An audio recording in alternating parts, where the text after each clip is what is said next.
మన భారతదేశంలో ఎక్కడ లేనట్టుగా ఇవాళ మామిడి రైతుల్ని ఆదుకుంటుందంటే అది ఆంధ్రప్రదేశ్ ప్రభుత్వం. మనం చూసాం ఇంతకుముందు తెలుగుదేశం పార్టీ ప్రభుత్వం అధికారంలో ఉండగా కూడా ఎప్పుడు లేనట్టుగా మామిడి రైతులకి గిట్టుబాటు ధర కలిగించాలని చెప్పేసి 14-19లోనే మనం ఆదుకున్నాం.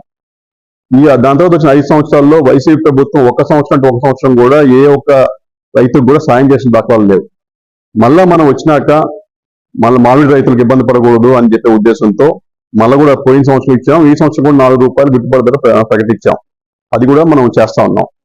ఇవన్నీ చేస్తున్నామంటే కేవలం రైతు సంక్షేమం, రైతు బాగుండాలా, రైతుకి ఉపాధి కల్పించాలా, రైతుకి నష్టం రాకూడదు అనే ఒక మంచి ఉద్దేశంతో మామిడికాయ రైతులంతా కూడా ఇవాళ చేయడం జరుగుతా ఉంది.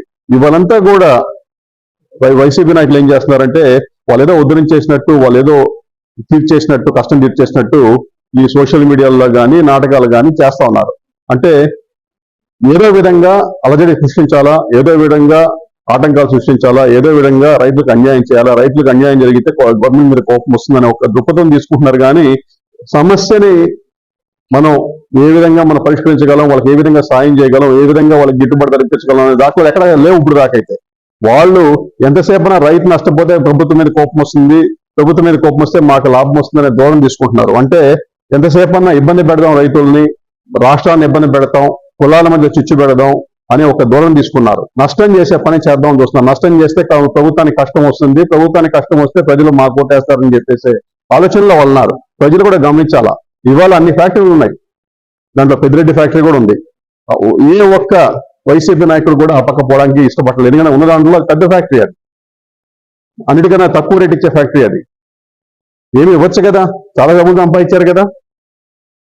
5 సంవత్సరాలు ఇప్పుడు 10,000 కోట్లు అంటారు, 20,000 కోట్లు అంటారు, 30,000 కోట్లు అంటారు. దానికి ఇంకా ఒకసారి 10,000, 20,000, 30,000 అన్నాక లెక్కకి అంతు లేదు. ఇంకా ఒక రైతులకి ఒక 50, 60 కోట్లు ఇచ్చి ఆదుకోవచ్చు కదా. ఇక్కడ నుంచి దోచుకున్న సొమ్మే కదా, బయట నుంచి వచ్చిన డబ్బులేం కాదు. వాళ్ళ నాన్నలు కానీ వాళ్ళ తాతలు కానీ రాజబహదూర్లు ఎవరు కాదు ఇక్కడ, అంతా ఇక్కడ నుంచి పుట్టిన డబ్బే అది. ఇలా అక్కడ రైతులకి గిట్టుబాటు ధర ఇవ్వకుండా ఈ డ్రామా ఆర్టిస్ట్ కంపెనీలా తయారైపోయేసి రైతులకి నష్టం చేద్దాం. మనం చూసాం పోయినసారి అచ్చంగా మనం ఫ్యాక్టరీ దోలుతున్న ట్రాక్టర్ తీసుకొని మేము డబ్బులు ఇస్తామని చెప్పేసి జగన్ వస్తే తొక్కిచ్చారు. వాళ్ళు చివరికి ఆ రైతుకు డబ్బులు కూడా ఇవ్వాల.